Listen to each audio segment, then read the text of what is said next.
This is a Heeb Media podcast. Welcome to Yenta, everybody! The podcast that's sometimes about comedy, sometimes about Judaism, and always about gossip. Today on the pod, we have famous Jew, Julian. That's me. Stern. Famously Jewish. I am a very strong believer that a joke has to, for me to feel like it's finished, I have to feel like it's perfect, and then it has to bomb. And then I'm like, okay, I am fully confident in this, but I know that even on some days, it will go poorly. And I kind of felt this. I cold opened Maria Bruguera's show at the Improv because she let me run my set, and it just...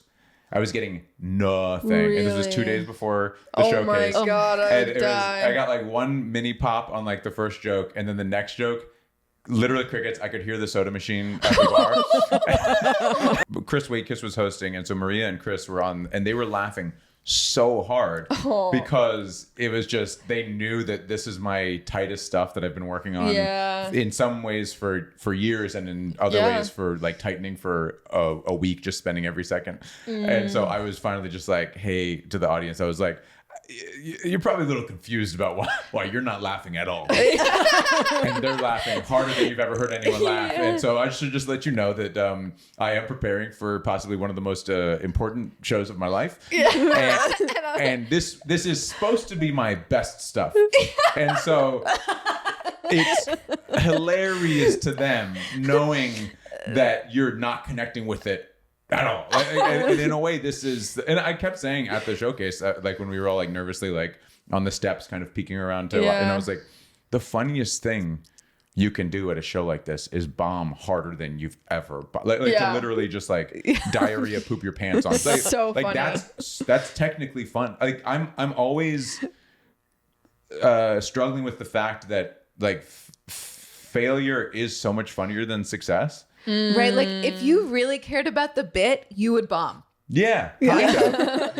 And I know that's not true, but I feel like it a little bit. Yeah. Laughter comes from the unexpected. Yes. And if you're not expecting it either. But what if you are expecting to bomb?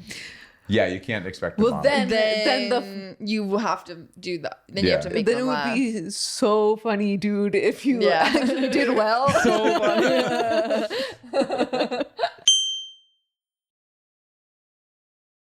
I will say, my dad's dad was Jewish. Like, I'm a quarter ethnically Jewish. Okay, so you are. Stern. You are. Yeah. Don't gaslight me. I'm not like that. gaslighting. Don't make me think I'm making shit up in my head. But then some of my friends who are Jewish are like, you're not Jewish. And I'm like, I get that I'm not Jewish. Okay, I hate to do this, but Hitler would have killed you, so you're Jewish. Oh my God. Thank you. I hate to do that, Thank but it's you. true. It's true. Sorry. What do you have to say about that, Antonia? And I like it. Is that so? I love a big artistic swing. So, Hitler would have killed you, so you're Jewish. And is a cum dump the same as a cream pie? Yes, but we've never talked about isn't a cream pie just to one person? What? It's multiple cream pies. Oh, okay, it's multiple. It's many. Yeah. But not multiple pies. It's more like one really, really, really. It's like a mile high apple pie. Lots of Mile high. Yeah, lots of pies. So there's one cum dumpster and everyone else is dumping in there? Oh yeah. I see. Yeah. And I don't know. I actually don't know about this too much.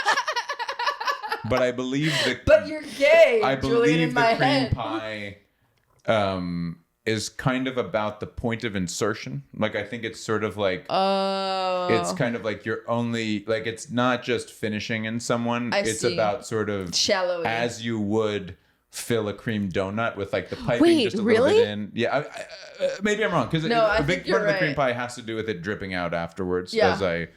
As I understand it. No, that's true. Yeah. As a scholar of the subject.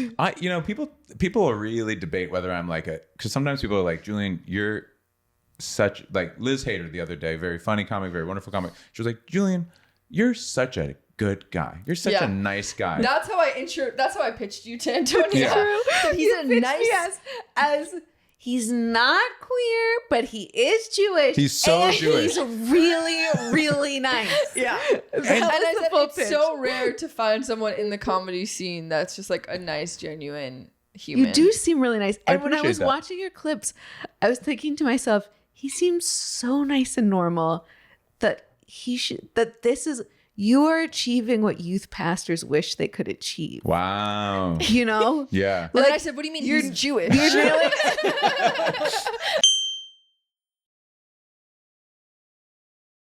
Here's a hot take. Can we bring back fapping?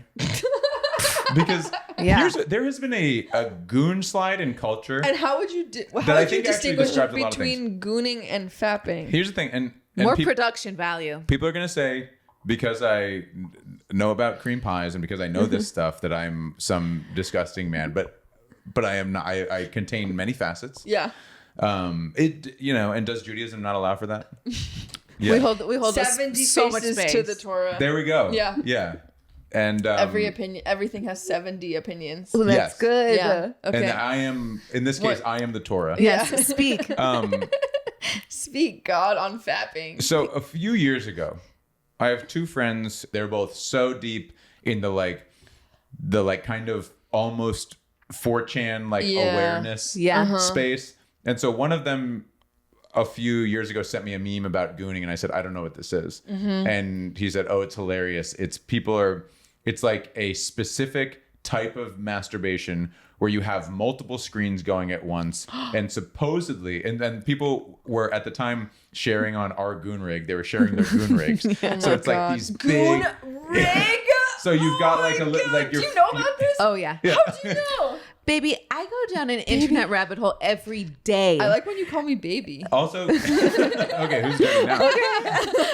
And gooning, I'm looking it up. Right. Gooni. Yeah. And so, R-I-G. yeah, and so gooning was that. Gooning was having a goon rig, watching multiple, like being the most kind of disgusting, but also supposedly there was a. It's like masturbation It's for transcendental. ADHD people. Yes, exactly. There was a transcendental thing called the goon. I forget what it's called. It's like the goon space or something, where like you go kind of like interstellar, and it is like From coming? no. I don't think from coming specifically. It's just you're taking in so much porn from so many There's so different much angles. stimulus. Yeah. And so anyway, yeah, fapping was just, I feel like a Fapping euphemism is for old school. masturbation. Good old masturbation. Yeah. Versus, I understand. But now, because gooning came into the mainstream, everybody started using the word gooning, and this goon slide occurred where everybody started using gooning for somebody who watches porn or somebody who To masturbates mean regular at all. masturbation. Regular people. no. Yeah. Unbelievable. So when Stephen Cha said you're a big gooner, I said absolutely not. I am no I gooner. forgot where Huge we were going. masturbator. Yeah. But- Huge fapper. But not a not a gooner. gooner. I would say normal. Yeah. So we were talking about my Jewish grandfather, and he was a writer for the Washington Post, which recently had its international desk gutted in some pretty bad layoffs. Yeah. He was the first. They called him the dullest correspondent of the Washington Post because he was like kind of the first foreign, like before they even had a foreign desk. And so he would go off and like cover Vietnam, and Cool. he would also he was doing a story on MK Ultra, which if you don't The know beauty brand. is a no. Oh. Yeah, What he was is in that? the 70s. He was doing it. Yeah. Yeah, that's what Yeah. It's kind of, I guess, in a way, it's kind of like the beauty brand. But it was Isn't that a brand? I think Ultra is. Ulta. Oh, Ulta. And maybe MK And then also is. MK sort of sounds like Mary Kay. Maybelline, Mary Yeah. Kay. Yeah. Yeah. So MK Ultra, and this sounds like a tinfoil hat conspiracy theory, but it's a real, like, you can read it and all, like, it's a thing that was proven that happened. The CIA was like trying to figure out how to do mind control by breaking people down, and they down with like psychedelics. And so they were having people who were coming into like mental hospitals and stuff, and they were genuinely experimenting on can we break down their psyche so much that we can rebuild them and just fully control them. And so they fucked a lot of people up. And he was reporting on it at the time. And a few years later, he died of a heart attack while running on Martha's Vineyard in 1975. And one of his colleagues was basically like, the CIA has a heart attack gun that is able to, and he said, and I think this is, I looked that up for yourselves, but I think that is a thing that is kind of out there and also not actually tinfoil hat. Yeah. But there's a thing that they can like shoot you with that basically gives you a toxin that makes it look like you had a heart attack.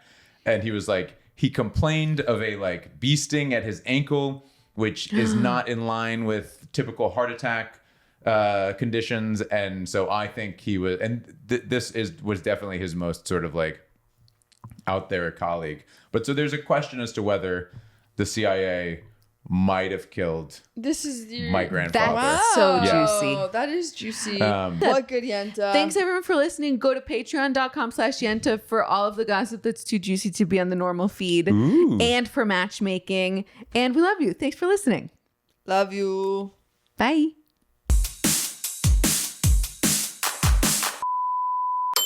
This is a Heeb Media podcast.